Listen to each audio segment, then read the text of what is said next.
오늘부터 대림절이 시작됩니다. 대림절은 성탄절을 앞두고 4주간 동안 우리 그리스도인들이 예수님의 오심을 기다리고 준비하는 기간입니다.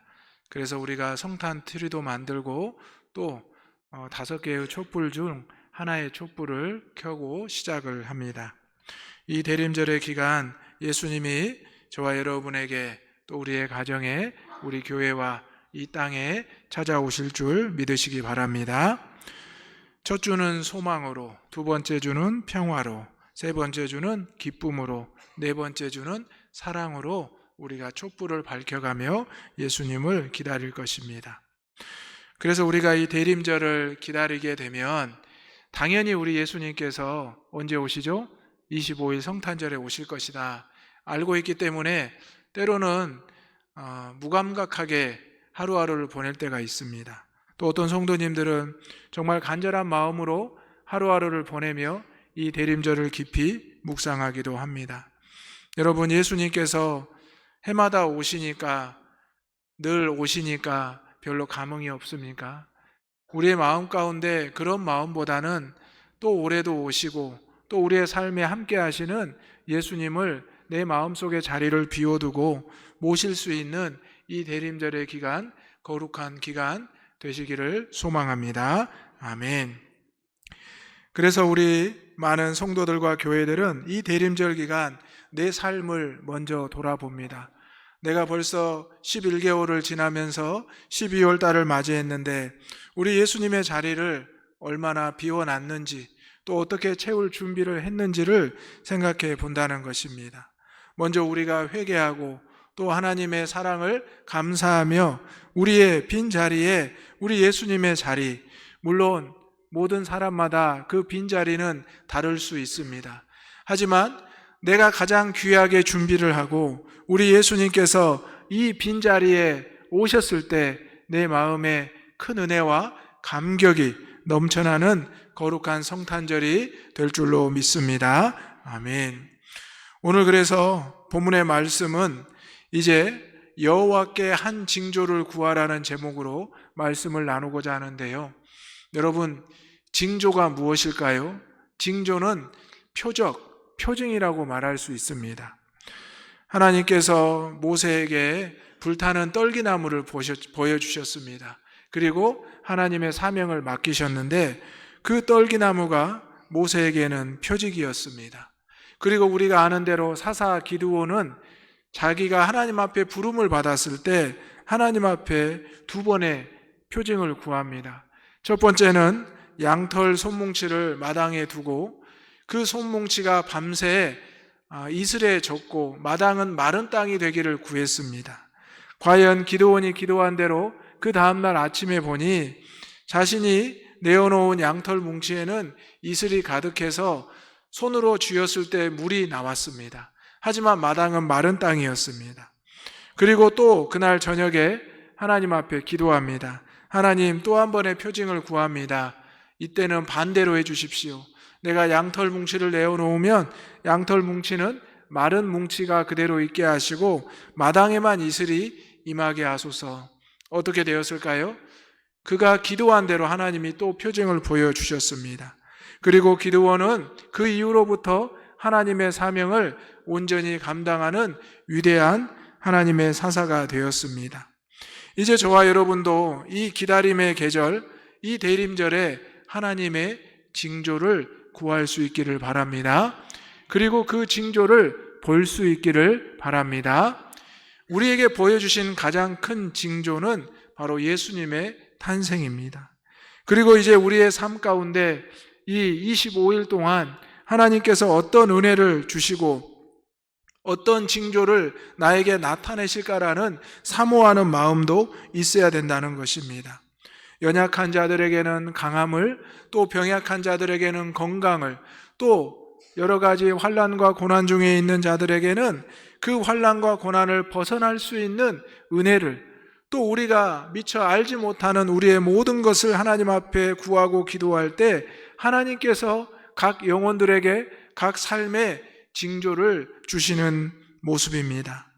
오늘 하나님께서 이사야 선지자를 통하여 남왕국 아하스 왕에게 말했던 그 말씀이 오늘 저와 여러분에게 다시 한번 들려지기를 주님의 이름으로 축원합니다. 첫 번째로 여호와께 한 징조를 구하기 위해서 우리는 믿음으로 한 징조를 구해야 합니다. 11절의 말씀 다 같이 읽겠습니다. 시작. 너는 내 하나님 여호와께 한 징조를 구하되 깊은 데에서든지 높은 데에서든지 구하라 하시니. 아멘. 여러분, 하나님 앞에 무언가를 기도하시고 구하시죠? 예배를 드리면서 여러분 기도할 때, 또 우리가 일상의 삶을 살아갈 때 기도합니다. 그리고 벌써 11개월이 지났는데요, 여러분 올해 초에 한번 생각해 보십시오. 하나님 앞에 기도하고 구하고 소원했던 것 있으시죠? 지금 11개월이 지난 지금 어떤 상태입니까? 응답을 받았을 수도 있고 아직 응답 중인 기도의 제목도 있을 겁니다. 또 어쩌면 하나님께서 올해는 안 주실 것 같아, 이런 생각을 하실 수도 있습니다. 하나님은 분명히 우리의 기도를 들으시고 하나님의 때와 방법으로 응답해 주심을 믿으시기를 바랍니다. 그리고 그 응답에 앞서서 징조를 보여주십니다. 하나님께서 이런 응답을 주시려나 보다. 하나님께서 나에게 이런 은혜를 주시려나 보다. 우리가 그것을 보고 우리가 그것을 믿을 수 있어야 된다는 것입니다. 오늘 본문의 배경은 북이스라엘과 아람군이 연합해서 남유다를 쳐들어오게 됩니다. 침략을 하려고 합니다. 그러자 남유다 아하스 왕은 당연히 하나님을 의지하고 선지자를 의지하여 물리쳐야 되지만 오히려 아수르 왕을 의지하게 됩니다. 그럴 때 하나님께서 이사야 선지자를 보내시고 남왕국 왕이었던 아하스 왕에게 책망하시면서 하나님의 징조를 구하라는 말씀이 오늘 본문의 말씀입니다. 여러분, 내가 삶의 어려움을 당하고 위기에 처했을 때 우리는 누구를 먼저 찾습니까? 하나님 여호와를 찾으시기를 바랍니다. 당연히 그래야 되는데 지금 남왕국 아하스 왕은 아수르의 도움을 받고자 합니다. 그에게 보이는 아수르 왕의 군대는 컸고 그가 의지했던 아수르 왕의 이 군사들은 많았습니다. 그래서 북이스라엘과 아람 연합군의 침입 앞에 하나님을 찾지 않았다라는 것입니다. 오늘 우리의 삶도 생각해 보겠습니다. 하나님께서 우리에게 은혜를 주셨고 긍휼을 베푸셨고 우리를 이렇게 살아가게 하셨습니다. 그런데 우리가 위기를 당하고 어려움을 당했을 때 우리가 하나님을 찾지 못하고 우리 주변에 힘이 있는 사람, 또 높은 자리에 있는 사람을 찾았던 우리의 모습입니다. 또 세상의 방법과 세상의 관계를 의지했던 우리의 모습입니다. 오늘 이사야 선지자는 아하스에게 와서 분명히 말합니다. 너는 내 하나님 여호와께 한 징조를 구하라. 분명히 이스라엘의 유대의 왕이라면 하나님 앞에 당연히 구해야 되는 민족입니다. 그리고 지도자인데 오히려 하나님을 구하지 않고 있는 것입니다. 그리고 나서 아하스가 대답하기를 나는 구하지 않겠나이다. 나는 여호와를 시험하지 않겠나이다. 이렇게 말합니다. 여러분, 하나님의 말씀이 우리에게 주어졌고 하나님의 말씀이 우리에게 선포됐는데 오늘 이 아하스 왕은 오히려 그것을 거절하고 있는 것입니다. 왜 거절했을까요?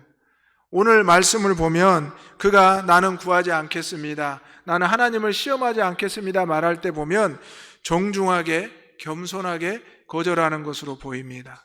그런데 여러분, 하나님께서 우리에게 말씀을 주셨는데 하나님께서 우리에게 구하라 하셨는데 여러분 하나님의 말씀을 정중하게 거절하고 계십니까? 겸손하게 거절하고 계십니까? 이것은 겸손과 정중한 거절이 아니라 아하스 왕이 하나님보다 세상을 의지하고 세상의 왕과 군대를 의지한 완악하고 교만한 모습을 보여주고 있습니다. 오늘 저와 여러분도 지난 11개월 동안 세상 속에서 살아왔습니다. 하나님께서 우리에게 끊임없이 말씀을 주셨고 하나님을 의지하고 하나님의 도우심을 구하라고 했는데 우리는 하나님 저 괜찮아요, 하나님 저 이번에는 제가 할 수 있어요, 하나님 저 누가 도와주기로 했어요, 하나님 이번에는 제 스스로 할 수 있을 것 같아요, 이렇게 거절하고 이렇게 우리가 물리쳤던 우리의 모습을 보게 된다는 것입니다. 여러분, 이러한 모습이 참된 그리스도인의 모습일까요?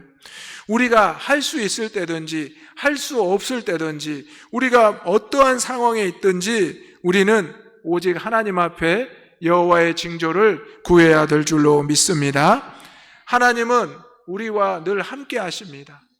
우리가 하나님을 필요하지 않는다고 해서 하나님이 떠나시는 것도 아니고, 우리가 간절히 너무나 구할 때 하나님께서 멀리 계시는 것도 아닙니다. 하나님은 한결같이 우리와 함께 하시는 귀한 능력의 하나님임을 여러분이 기억하시기를 바랍니다. 그래서 하나님께서는 이사야 선지자를 보냈습니다. 지금 아하스 왕이 잘못된 결정과 잘못된 판단을 하고 있구나. 그가 아수르 왕을 의지하게 되면 결국 아수르 왕을 통해서 이 나라가 온전치 못하게 될 것인데, 그래서 하나님의 선지자를 급히 보내면서 과정의 모든 설명을 하시면서 하나님을 의지하라고 합니다. 그런데 안타깝게도 이 아수르 왕 앞에서 이제 동맹을 맺기로 한 이 아하스 왕은 믿음의 징조를 구하지 못하고 세상의 징조를 의지하고 있다는 것입니다. 이제 우리가 이 대림절의 기간, 보이지 않는 하나님의 그 은혜, 이제 태어날 예수 그리스도의 그 은혜를 믿음의 징조로 기다릴 수 있기를 소망합니다. 지금 세상 사람들은 성탄절을 기다립니다. 공휴일로서, 또 사람들과 선물을 주고받는 날로서, 크리스마스 트리를 보면서 또 산타클로스를 기대하면서 살아갑니다. 하지만 그것은 세상의 징조에 불과합니다. 우리 그리스도인의 하나님의 징조는 오직 메시아 예수 그리스도의 탄생임을 기억하시기를 바랍니다. 크리스마스는 그리스도인들이 미사, 예배를 드린다는 뜻입니다. 그래서 우리가 크리스마스에는 하나님 앞에 예배를 드리며 감사하는 것입니다. 우리의 죄를 구속하시기 위해서 하나님의 사랑의 확증이 되신, 증거와 표적이 되신 예수 그리스도가 태어난 것을 우리가 기뻐하며 찬양하며 감사하는 것입니다. 오늘 우리가 이 대림절의 기간을 시작하면서 우리 예수님이 오신다는 분명한 사실을 믿으면서 그 가운데 우리의 삶에 나타날 믿음의 징조를 구할 수 있기를 소망합니다. 깊은 데서든지 높은 데서든지는 그 당시에 가장 깊은 땅, 음부라고 말하기도 하고요, 가장 높은 하늘 꼭대기라고 말한다고 합니다. 우리가 하나님의 징조를 구하면 사람이 헤아릴 수 없는 깊은 곳과 높은 곳에서 하나님의 은혜가 주어진다는 것입니다. 오늘 저와 여러분은 세상에 속하여 살아가지만 그리스도인이라는 위대한 칭호를 가지고 살아갑니다. 그렇다면 우리가 당연히 세상 속에서 세상의 징조가 아닌 믿음의 징조를 구하며 살아가는 이 대림절 기간이 되시기를 소망합니다. 아멘. 두 번째로 하나님께서 친히 한 징조를 주실 것입니다. 14절의 말씀 다 같이 읽어보겠습니다. 시작. 그러므로 주께서 친히 징조를 너희에게 주실 것이라. 보라, 처녀가 잉태하여 아들을 낳을 것이요 그의 이름을 임마누엘이라 하리라. 아멘. 아하스 왕이 이렇게 거절을 하자 이사야 선지자가 그래? 그러면 그렇게 하세요. 하나님의 말씀은 여기까지입니다 라고 하지 않았습니다. 여러분, 하나님의 말씀은 우리에게 어떻게 됩니까? 주어지고 또 주어지는 줄로 믿습니다. 때로는 우리가 그것을 거절하고 때로는 그것을 귀담아 듣지 않아도 하나님께서는 날마다 우리에게 생명의 말씀을 주십니다. 왜 그러실까요? 우리를 사랑하시고 우리를 구원하시기 위해서입니다. 하나님께서는 오늘 아하스 왕에게 다시 한번 나아가게 하십니다. 13절에 보면 이사야가 이르되 다윗의 집이여 원하건대 들을지어다. 이제 아하스 왕 혼자를 말하고 있지 않습니다. 다윗의 집이여, 다윗의 자손이여. 여러분, 이스라엘 백성들이 다윗의 자손으로 메시아가 탄생되는 것을 알고 있습니다. 과연 이사야 선지자는 하나님의 말씀의 이 징조가 이 나라에 임할 것을 다시 한번 강하게 권면하고 있는 것입니다. 원하건대 들을지어다. 그가 정중하게 거절했지만, 그가 겸손하게 거절한 것처럼 보였지만 하나님께서는 이사야 선지자를 통하여 내가 거절해서는 안 된다, 내가 외면해서는 안 된다라고 분명히 들으라고 말합니다. 그러면서 너희가 사람을 괴롭히고서 그것을 작은 일로 여겨 또 나의 하나님을 괴롭히려 하느냐. 여러분, 지도자의 잘못된 판단이 그 나라와 백성에 큰 고통을 가져다 주는 것을 우리는 동서고금의 역사를 통해서 알고 있습니다. 아하스 왕의 잘못된 결정은 그뿐만 아니라 모든 남유다 백성들에게 큰 환난을 가져옵니다. 그리고 그것을 작은 일로 여기고 심지어 그것 때문에 하나님의 마음을 괴롭게 한다는 것입니다. 여러분, 하나님의 마음을 우리가 어떻게 괴롭게 할 수 있겠습니까? 하나님이 우리의 때문에 괴로워하시는 건 단 한 가지입니다. 우리가 예수님을 믿지 않고 세상으로 멸망의 길로 나아가는 것이 하나님이 가장 마음이 아프고 괴로워하시는 것입니다. 이사야 선지자는 이렇게까지 말씀하고 있습니다. 왕이시여, 다윗의 집이여, 원하건대 들으십시오. 당신이, 여러분이 사람을 괴롭히고 아무 일도 아닌 것처럼 여겼지만 결국 이것이 하나님을 괴롭히려 하는 것입니다. 하나님의 백성을 왜 멸망의 길로 인도하고 있습니까? 하나님의 나라를 왜 세상의 왕에게 의지하고 있습니까? 하나님을 의지하고 하나님의 말씀에 순종하십시오라고 말하고 있는 것입니다. 여러분, 여러분에게 하나님 말씀이 주어지고 또 주어질 때 하나님 말씀 또 주십니까? 하나님, 저 이제 괜찮아요. 이렇게 거절하고 이렇게 부인하고 외면하는 이러한 모습 가운데 하나님은 포기하지 않으십니다. 그리고 하나님께서 친히 한 징조를 주시겠다 말씀하셨습니다. 보라, 처녀가 잉태하여 아들을 낳을 것이요 그 이름을 임마누엘이라 하리라. 아멘. 이것은 예수 그리스도의 탄생으로 완벽하게 완전하게 이루어졌습니다. 첫 번째로 처녀가 잉태하는 것, 두 번째로 아들을 낳을 것이라, 세 번째로 이름을 임마누엘이라 하라. 처녀가 잉태하는 것이 어떻게 설명이 되겠습니까? 마리아는 남자를 알지 못하였고 또 그가 알고 있었던 요셉이 그 사실을 알고 성령의 잉태를 인한 것임을 알고 그와 결혼을 했습니다. 그리고 과연 말씀대로 아들을 낳았고 그 이름을 임마누엘이라, 메시아 예수 그리스도라 칭하였습니다. 임마누엘은 우리와 함께 하신다는 하나님입니다. 여러분, 임마누엘의 하나님과 함께 하시기를 바랍니다.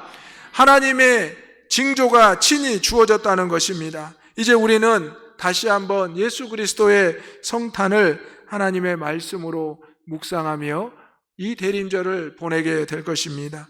구약의 말씀에서 하나님의 그 언약이 이제 신약에서 이루어졌고 이제 그 신약의 은혜가 오늘을 살아가는 저와 여러분의 삶에 그대로 나타나고 있다는 것입니다. 여러분, 우리가 1년을 돌아보면 성경의 말씀에 그대로 맞추어 살아가는 것을 보게 됩니다. 우리의 인생도 우리 하나님께서 우리를 사랑하시고 택하시고 부르시고 또 출애굽과 광야와 가나안 땅을 지나 또 사사의 시대를 지나 왕국을 지나 분열 왕국을 지나 포로의 시기에서 다시 돌아오게 하시고 또 이제 예수 그리스도를 통하여 우리의 모든 죄를 사해 주시고 하나님의 나라를 바라보게 하시는 그 역사가 우리의 인생에서 반복되고 있다는 것입니다. 그러므로 우리는 분명히 기억해야 됩니다. 하나님께서 친히 한 징조를 주셨는데 바로 예수 그리스도라는 것입니다. 오늘 예수 그리스도의 탄생을 세상 사람들도 다 알고 있습니다. 그리고 우리 그리스도인들도 알고 있습니다. 그런데 세상에서는 세상의 징조를 찾고 그것을 의지합니다. 하지만 우리는 여호와 하나님의 징조, 하나님께서 친히 주시는 그 징조를 구하고 얻을 수 있기를 소망합니다. 임마누엘의 하나님이 저와 여러분의 삶에, 우리의 가정에, 우리의 교회에 임하시기를 소망합니다. 우리가 어떠한 모습이든지 어떠한 상황이든지 하나님께서는 우리를 지키시고 보호하십니다. 우리가 때로는 하나님이 나를 떠났나 보다, 하나님이 나를 포기했나 보다, 하나님이 더 이상 나와 함께하지 않는다, 여러분 혹시 생각할 때가 있었습니까? 혹시 그때가 지금입니까? 그렇다면 오늘 말씀을 기억하십시오. 하나님께서 친히 우리에게 징조를 주신데 그는 임마누엘이라, 우리와 함께하는 하나님이라는 뜻입니다. 오늘 저와 여러분 거룩하고 복된 주의 날 대림절 첫 번째 주일에 주회전에 나왔습니다. 우리 성도님들과 함께 하나님 앞에 예배를 드립니다. 오늘 이 한 주간 우리에게 하나님께서 어떤 징조를 주시고 우리가 그 징조를 어떻게 붙잡고 또 그 징조를 통해서 하나님이 우리와 함께 하신다는 것을 깨달으며 살아갈 수 있는 저와 여러분이 되시기를 소망합니다. 아멘. 마지막으로 우리는 놀라운 한 징조로 승리하게 될 것입니다. 16절의 말씀 다 같이 읽겠습니다. 시작. 대저 이 아기가 악을 버리며 선을 택할 줄 알기 전에 내가 미워하는 두 왕의 땅이 황폐하게 되리라. 아멘. 예수님이 오기 전에 이스라엘은 많은 고초와 어려움을 겪게 됩니다. 포로의 생활을 하게 됩니다. 그리고 그 전에는 이스라엘이 두 나라로 분열됐고 그 전에는 한 나라로 하나님께서 인도하신 땅으로 왔었습니다. 그런데 점점 하나님의 징조를 붙잡지 않고 아하스 왕처럼 세상을 붙잡았다가 결국 모든 것을 잃고 어려움에 처하게 됩니다. 그런데 하나님께서는 놀라운 징조를 또 약속하시고 다시 약속하셔서 마침내 예수 그리스도가 이 땅에 오셔서 그 놀라운 징조로 하나님의 승리가 이 땅에 저와 여러분에게 임하게 된 줄로 믿습니다. 대저 이 아이가 악을 버리며 선을 택할 줄 알기 전에 내가 미워하는 두 왕의 땅이 황폐하게 되리라. 하나님의 역사가 임하였을 때 모든 대적들과 모든 환경이 변하게 된다는 것입니다. 내가 할 수 있었고 내가 의지할 수 있었다라고 생각했지만 그것은 세상의 징조였고 오직 하나님의 징조만이 우리의 대적을 물리칠 수 있고 우리의 환경을 변화시킬 수 있다는 것입니다. 오늘 하나님께서는 다시 한번 저와 여러분에게 대림절 주회전으로 이끄셨습니다. 그리고 우리가 의지할 것은 하나님이 주시는 친히 한 징조라고 말씀하십니다. 우리에게 오실 메시아 예수 그리스도를 믿고 의지하면 우리는 구원의 자녀가 되며 세상의 모든 대적과 환경 가운데서 하나님의 승리를 경험하게 될 줄로 믿습니다. 그리고 우리의 그러한 모습을 가족들에게, 세상 사람들에게 보여주어야 합니다. 하나님은 신실하신 분이고 하나님은 우리와 늘 함께 하시는 분이고 우리를 얼마나 사랑하는지 독생자 예수 그리스도를 보내주신 그 날이 바로 성탄절이고 우리가 그 날을 기다리고 준비하고 있노라라고 고백할 수 있는 저와 여러분이 되시기를 소망합니다. 대림절이 시작됩니다. 이번 성탄절에도 변함없이 우리의 마음 가운데 주님의 자리를 준비하고 주님의 징조를 볼 수 있는 영적인 눈을 뜨고 바라볼 수 있기를 소망합니다. 동방박사와 목자들은 하나님이 보여주시는 큰 별빛을 보고 찾아왔습니다. 우리도 영적인 눈을 뜨고 하나님이 보여주시는 그 큰 징조를 보면서 우리의 삶을 살아갈 때 우리 안에 주님이 찾아오시고 우리의 구원주가 되시고 임마누엘의 은혜를 허락하여 주실 줄로 믿습니다. 아멘. 기도하겠습니다. 거룩하신 아버지 하나님, 올해도 변함없이 성탄을 준비하는 대림절이 시작되었습니다. 아버지 하나님, 우리 대장의 모든 성도들 소망의, 평화의, 기쁨의, 사랑의 마음으로 나아가게 하여 주옵소서. 여호와께서 분명한 징조를 보여주시는데 우리가 믿음으로 구하게 하여 주옵소서. 그리하여 친히 주신 그 징조를 받고 놀라운 승리와 영광을 경험하게 하여 주옵소서. 때로는 거절하고 때로는 부인했던 우리의 부족한 믿음을 용서하여 주시고 회개하게 하여 주옵소서. 아버지 하나님과 함께하는 임마누엘의 주님을 찬송하며 나아가게 하여 주옵소서. 예수님의 이름으로 기도하옵나이다. 아멘.